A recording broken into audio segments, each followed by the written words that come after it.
विदर्भ देशाचा राजा भीमाची मुलगी दमयंती आणि निषध देशाचा राजा वीरसेन यांचा मुलगा नल हे दोघेही रूपवान होते.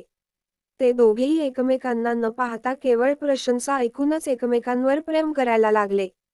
राजा भीमाने दमयंतीच्या स्वयंवर सोहळ्याचे आयोजन केले. त्यात इंद्र, वरुण, अग्नी व यम आदी अनेक देवतांना आमंत्रित केले. दमयंतीशी विवाह करण्यास देवादिकांसह अनेक जण उत्सुक होते.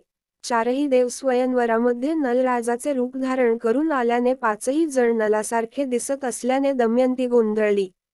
मात्र तिचा प्रेमावर इतका विश्वास होता की तिने देवाकडून वरदान मागून नलाला ओळखून त्याची पती म्हणून निवड केली.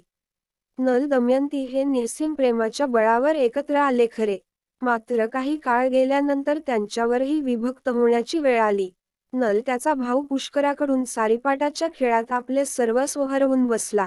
त्यामुळे पुढे ताटातूट झाली. दमयंती एका राजघराण्याच्या मदतीने तिच्या माहेरी पोचली. दमयंतीचे वडील राजा भीम यांनी नलाला शोध घेण्याच्या उद्देशाने दमयंतीच्या दूस या स्वयंवराची घोषणा केली.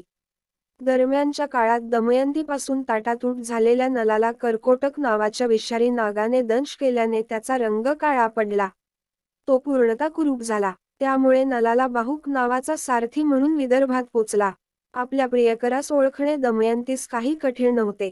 तिने नलाला सहज ओळखले. त्याने त्याचा भाऊ पुष्करासोबत पुन्हा सारीपाट खेळून त्याला पराभूत करून आपले गमावलेले सर्वस्व परत मिळविले.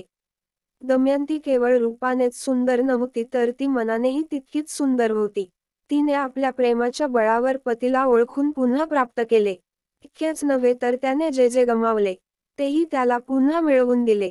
दमयंतीला नलापासून देवच काय कोणीही हिरावून घेऊ शकले नाही.